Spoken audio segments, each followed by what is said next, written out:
Hello, and thanks for joining us again today for the next episode of Release the Weight and Rise. Tonight, we're going to be talking about something that's really a hot topic right now, I think, especially where we are on the East Coast, the diet. The diet. And so our topic tonight is the death of the diet. Yep. Got to get rid of this modern diet thing that the culture has created over the past 100 years.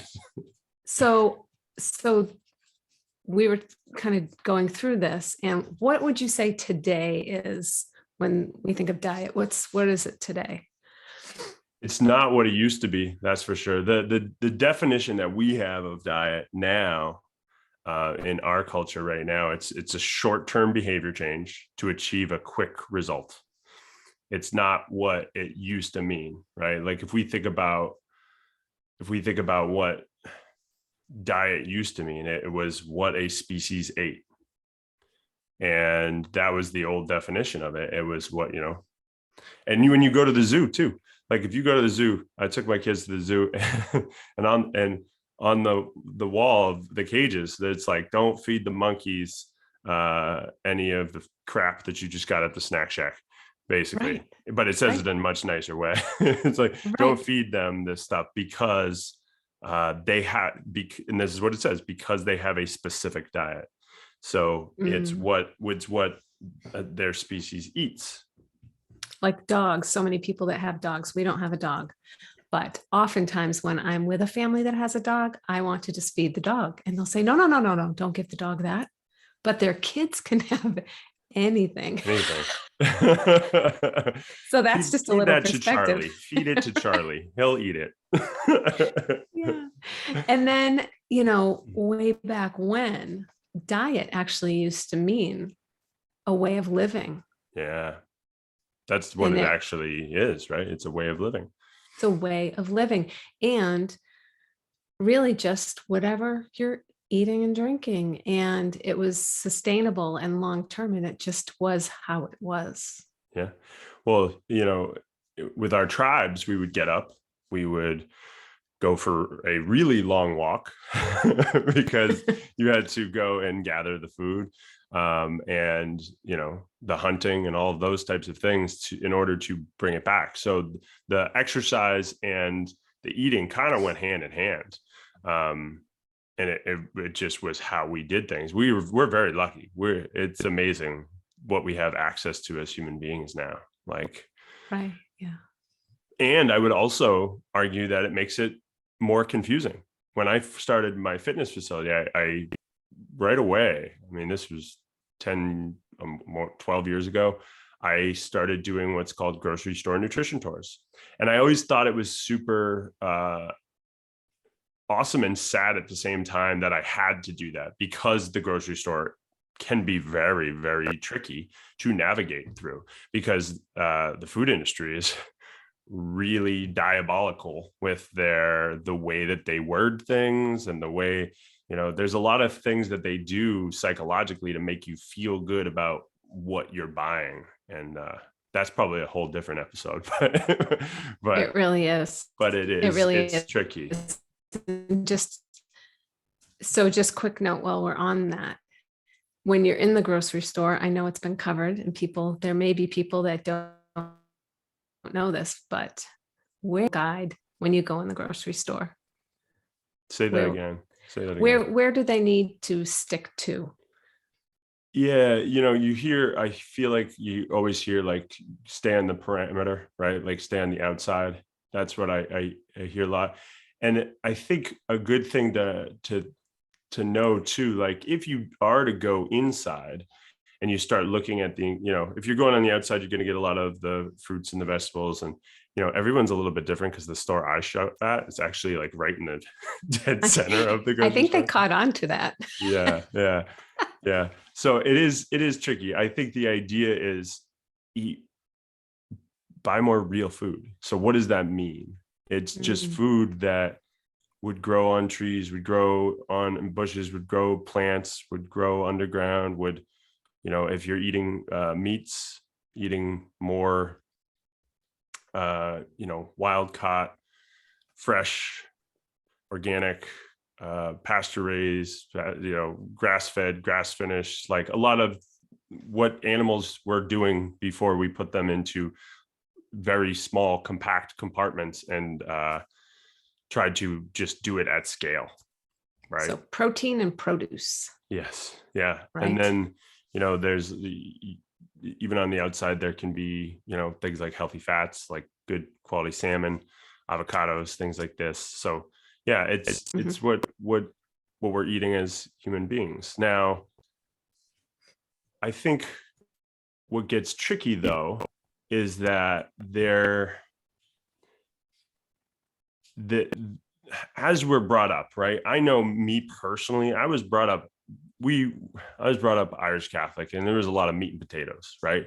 And that was kind of what it was. But we also had tons of snacks and junk food and all of that stuff that was just part of, quote unquote, our diet. I mean, that was our diet as we got older and as we grew up. And it was just kind of the way that was as we were coming up. So I think a lot of people, however you're raised, is a lot of where your subconscious habits and the way that you do things come from. Which is really a really great point to bring up, because we're talking to a lot of young new moms. Yeah. So the way in which you are doing things is really laying platform for how your kids will continue. So you and I both owned fitness facilities, and I had kids. A lot of kids came to our fitness facilities. A lot of kids did. And so where I was training primarily adults at my facility, and you were training the kids you were doing kids and adults at your facility. It was a good mix. Yeah. It was a good mix. So we had our hand in our share of challenges at our gyms, and they were very popular, and the high, low carb. And so we've seen it all. Yeah, absolutely. Right.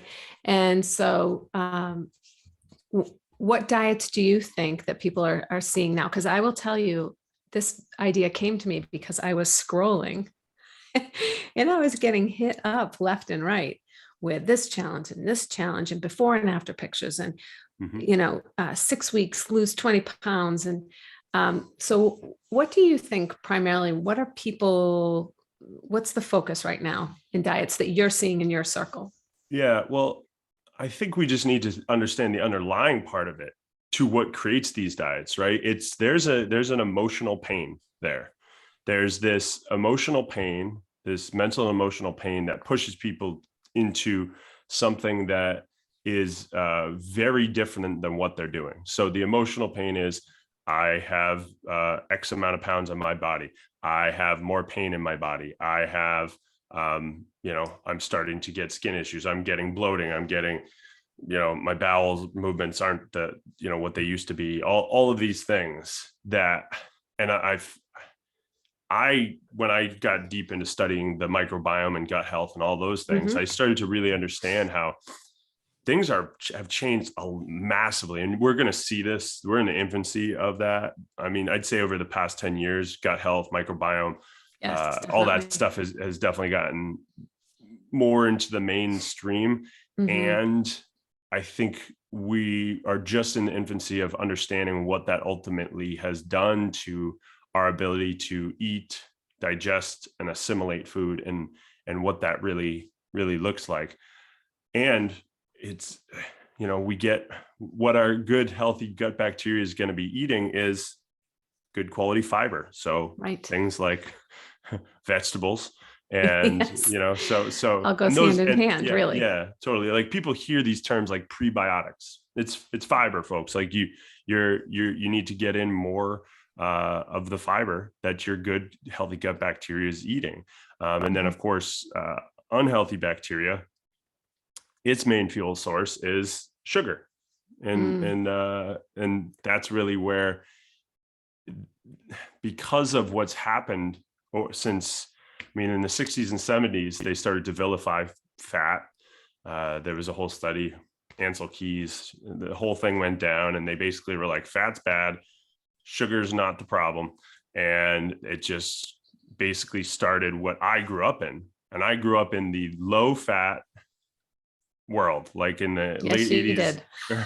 late 80s, 90s, it was all Suzanne Summers and whatever that machine thing she did was, and then it was like the low fat stuff. It was the decade of the rice cakes. Absolute rice cake decade. It Right. really was. And that's kind of where, it was, the pendulum always swings, folks. So coming back to what you were saying, Andrea, it's like the pendulum is always swinging. It's either swinging so far to one side or so far to the other side. Now, what we do know about kind of what's happening to a lot of people, and a lot of people are walking, about 60 to 70% of the human beings on the planet are walking around with some kind of insulin resistance or gut health issues that they may or may not be aware of. So with that being said, are there certain facts around what humans should be eating? Absolutely. And with that being said, there are tons of diets out there that you could absolutely try, but if you do not align them, they are not aligned with your identity, your beliefs around what you want and what you want to be doing, with your values, right? A lot of people, and I know that we've talked about this before. A lot of people, like I had many people join my gym. They're like, my goal, I just want to drink. I want to be able to drink as much wine as I can, and Yes. and still be healthy and not, gain a lot of weight. And so it's really like, what are you valuing, and what are your current habits, and really looking at, if you just picked this diet out of the blue and was like, I'm going to do this, how long are you willing to do that for? Is this something that you need to do? Right. But then, so how long are you willing to do this? And I want to ask everybody to think about, how many times have you cycled back to the diet? And maybe every time you come back to the diet that maybe worked the first time or the second time, and now the third time, you're saying, I'm going to go for it. It worked last time. I'm just going to do it before summer hits. And then all of a sudden it doesn't work. Yep. Because the yo-yo effect has absolutely crushed your metabolism. Yep. And that's, women my age are seeing that. I can tell you for sure. It's just not working because of years and years of trying, Weight Watchers and Jenny Craig and that, way back in the day. Absolutely. And People are still absolutely Atkins, doing those things. they Yeah. sure are. Yeah. Yeah. And the thing, this is what I see as a rapid transformation therapist, a practitioner, and as a nutrition coach and a fitness coach, and just working with people over the past 10 years. The biggest issue with all of this, in my opinion, is what this does to your self-esteem and your self-worth, and believing that there's something wrong with you. That's what I feel like is the biggest problem. And that's really, it's what drives me mad, because a lot of people are feeling like it's them, and it's, folks, it's not you. Just so you all know, this is totally a subconscious habit thing. You are not your subconscious habits. And I will say the food industry is brutal. Like what they do, what they're allowed to do. There are 62 different names of refined sugar that are just hiding in your foods, folks. And because most of the mainstream public doesn't know, right? And they get a lot of their information from the food pyramid and the governmental dietary guidelines, like all of these things that are, the money is what's running the show right now, folks. And it's just the reality of the situation. So it is important to educate yourself. And the easiest way to do this, of course, though, is just to start. This is my favorite thing. This is the best way I've found to help people, is start adding versus subtracting. If you just start adding, right? So you add one more vegetable to what you eat every day. Just one. So when we say add, we mean add good things. Yeah. Right. Yeah. Because a lot of people, so food is emotional, folks. It's a very emotional thing. If you think about, and I teach all the clients this, it's like, if you think about the first thing you actually had control over is what you allow what you allowed your parents to put in your mouth, right? They put in the puree of peas and you either accepted it or you spit it back out. Right.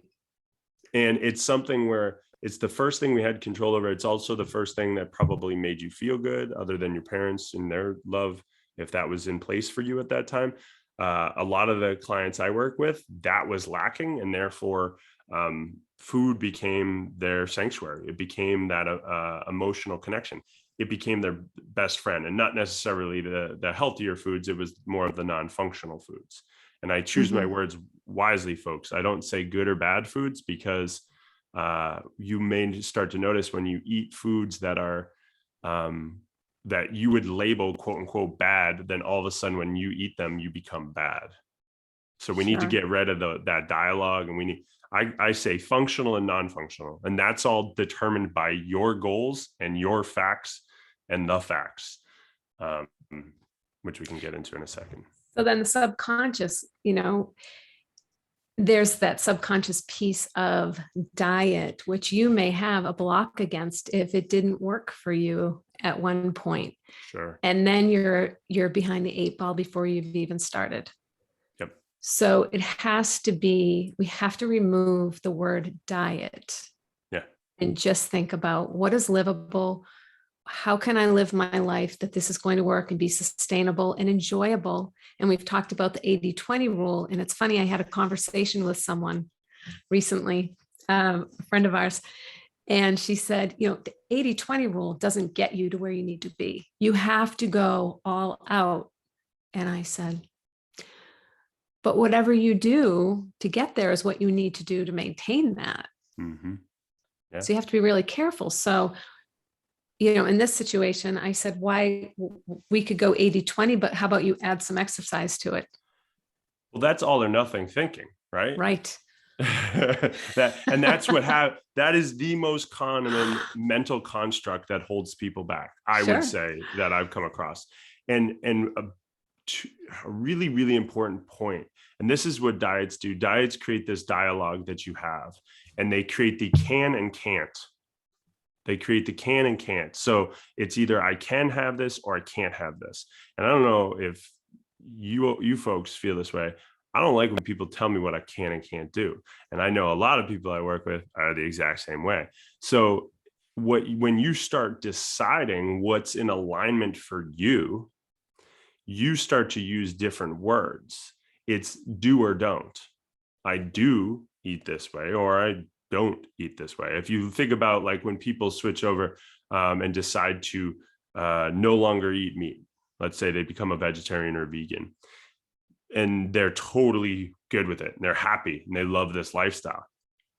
Let's say that's the case for them. They just do or don't do it. And it's not something they think about it because it's part of their identity.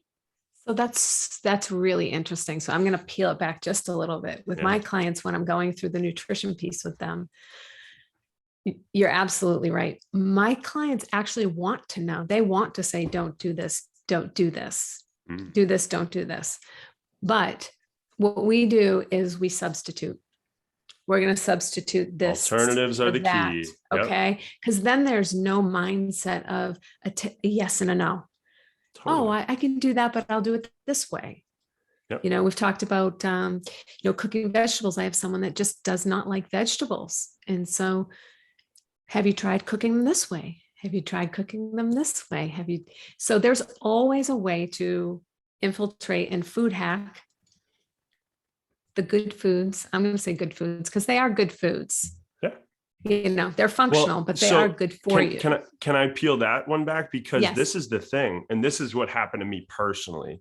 And I think this is where a lot of people get frustrated, is because what was good for me wasn't necessarily what was healthy for me wasn't necessarily healthy for other people. And what was healthy for other people wasn't necessarily healthy for me. Let me give you examples. So I was dealing with a lot of gut health issues, and that created histamine intolerance and oxalate issues. And we'll talk about that in another It was an podcast. extreme case of gut health issues. Extreme. Absolutely. Yeah. So, but for me personally, like I couldn't, spinach was a problem.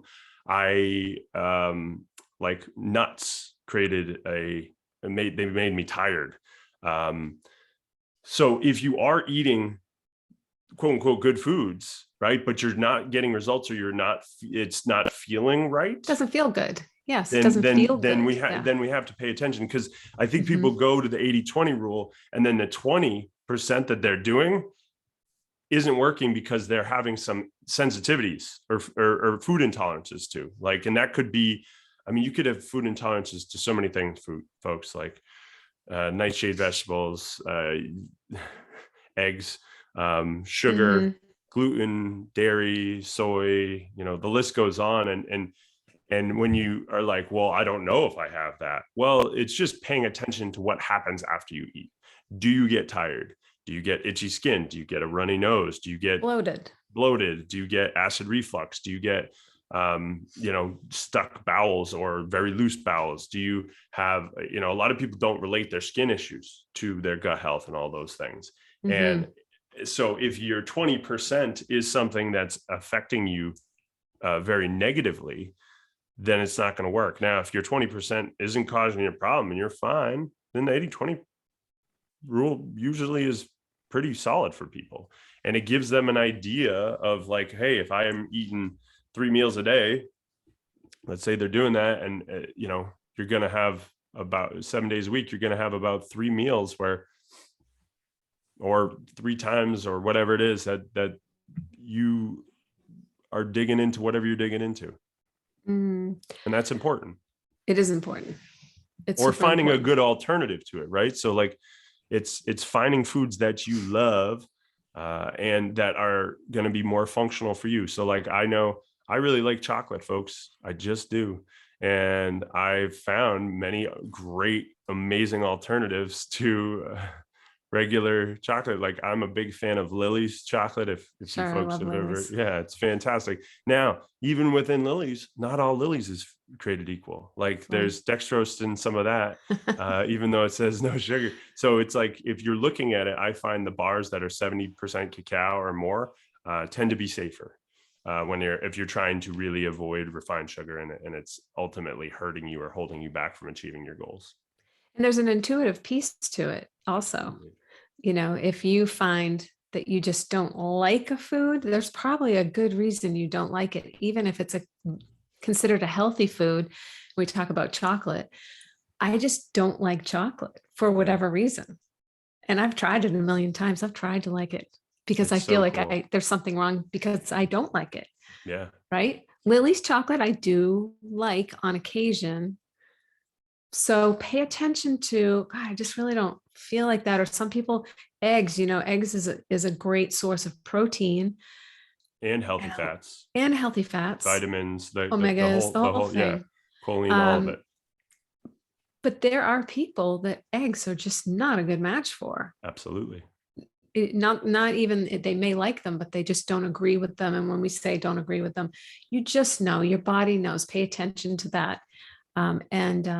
And there are always alternatives, but some of the let's give them some things to, like, some just nuggets to go away with. I think while we're talking about protein, maybe we talk about eating enough protein is a key here. And there are these little things, these life hacks, these daily hacks that you could do without much effort that don't cost you anything. And it's I'll just give, behaviors. yeah. Can I give you the number one? This was probably the trickiest one for me, and it made one of the most biggest impacts in my life, which was paying attention slowly. Like eating slowly was life-changing for I was the kid that my mother put all of our plates down at the table, went to get her plate, came back, and I was done. And I feel bad to this day about it, because she was like, all she wanted to do was sit down.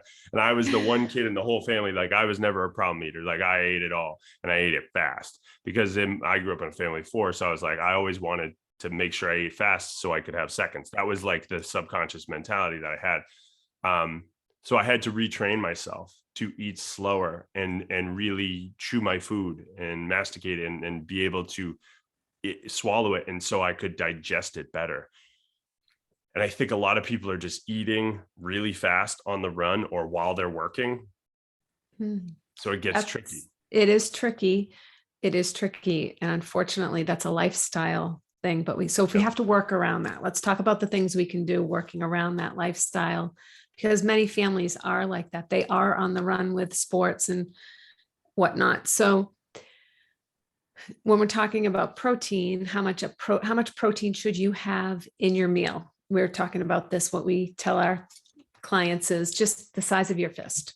For a woman, it's one fist. For a man, totally. When you're making your plate, like if we think about making your plate, it just like anytime you're making a plate of food, right? A palm of protein, like you're getting the full palm. And this is just something from Precision Nutrition. Palm of protein, a fist of vegetables, right? Using your hand is awesome because you go everywhere with your hand. So a palm of protein, the width and the circumference, right? Fist of vegetables, a cupped handful of starchy carbohydrates like starchy vegetables or fruits, and a thumb's worth of healthy fat. Now, some people are more carb sensitive, so you may need to cut that in half as well. So the one that we just explained, though, that's specifically for females. Now, if you're a very physically active female, you can double a lot of those things. And if you're a male, you double them anyways. Yes. So that's an easy hack right there. Yep. And then your sleep, of course.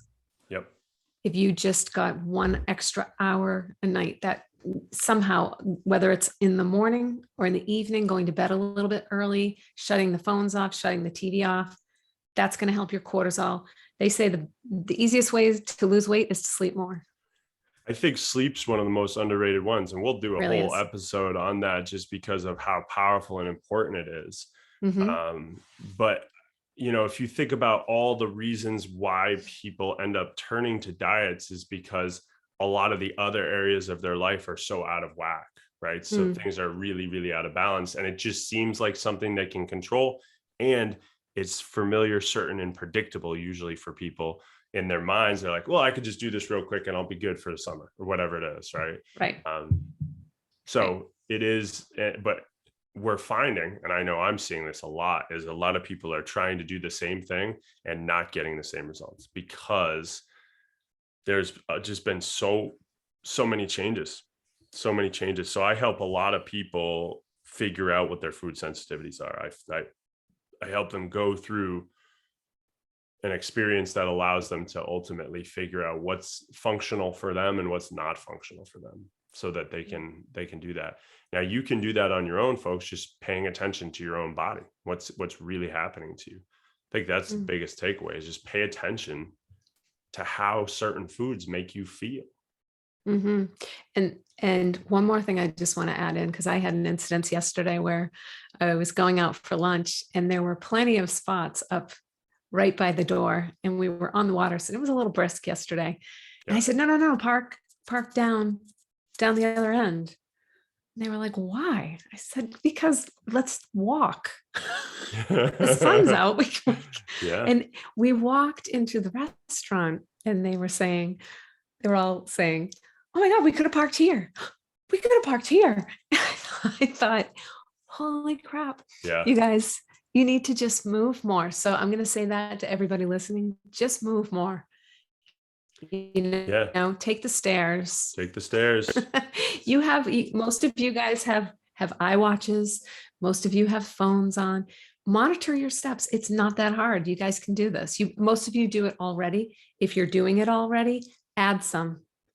And in my classes, my girls all have their watches on, and they are definitely checking their heart rate, and they're checking to see that they get their little rings. And it's just an easy way to track your movement. For sure. And you could track your sleep too. These little things, guys. Yeah. Oh, I'm losing you a little bit. But yeah, you can track these things. You can look at it. So you're a little frozen. It's all good. So it's just tracking these things and Yeah. knowing what you're doing. My Yeah, you're a connection's little slow. frozen. It's all good. I'm going to keep it going. So Is doing good bottom at line. least. So bottom line, you're going to have this, folks, because me and Andrew, we're not in the same location. So I love that we can do this abroad and or not necessarily be in the same location. Sometimes one of our internet's going to kick out, and that's just going to be life. And she's back now. It's all good. Oh, I am. Yeah. Was I in a good face at least? Oh yeah. Or was I? No, it was no, it was good. You looked like you were still part of the conversation. It was beautiful. Oh, great. I did hear you and it sounded fabulous. Fabulous. All right. Well, this is awesome. And yeah, so folks, it really comes down to this. And I think the big takeaway for this specific episode is being careful that you are trying to create a quick result with something that you're not going to stick to long term. You're not trying to actually, you're not trying to solve the real problem. You're not trying to create this new lifestyle for yourself, because anytime you try and go and do that, your subconscious will always bring you back. Your habits will always bring you back to the same old place, and it will keep you stuck in that cycle. So if you want to change that cycle, just doing these little changes, it will start to have a big effect. It's the snowball effect of the little habits. That's behavior change 101. It's going to, anytime you've tried to make massive changes very, very quickly, right? Which is basically pulling the rug out from underneath you and just saying, do this diet and do this insane exercise program that you've never done before. Like, it's not going to work long-term for you. So ask yourself, why am I doing this? Ask yourself that good question. Why am I doing this? And am I going to make this stick? Because at the end of the day, and this is what I tell all my clients, you will always get your lowest standards, whatever that is for you, whatever your lowest standards are, from movement, from sleep, from what you're putting into your body every day, all of those things. Because when life gets really crazy and really wild, you will always go to those lowest standards. So if we raise our lowest standards, that's what's going to allow that transformation and change in our life. And it starts small, folks. Stop trying to be the all or nothing, because it doesn't work. Nope, it does not. Okay. Well, that was great. Yeah. Matt. Yeah. So this is a good one. So let's all make a pact. Say goodbye to the quick fix, non-functional, non-lifestyle habit forming diets, because they're not worth it, folks. It's not worth it's not worth you feeling bad about you when it goes back. We want you to love on yourself, take care of yourself, know that you're enough, know that you matter, know that you make a difference. And this is negating that, because it just kind of puts you in that place where that's just not who you are. And if you need help, we're here to help you. That's why we started this, because we want to support as many human beings on the planet as possible. And we know that there's another way to do this. So reach out, connect with us. And if you felt like this helped you and you felt like this was valuable to you, please share this with friends, family, people that you think this could benefit from. If you dug this and you liked it, give us a rating on wherever you're getting your podcasts from. We really, really appreciate that. And yeah, we will be back for our next episode. So we will see you then. Have a wonderful, amazing rest of your day. Good night.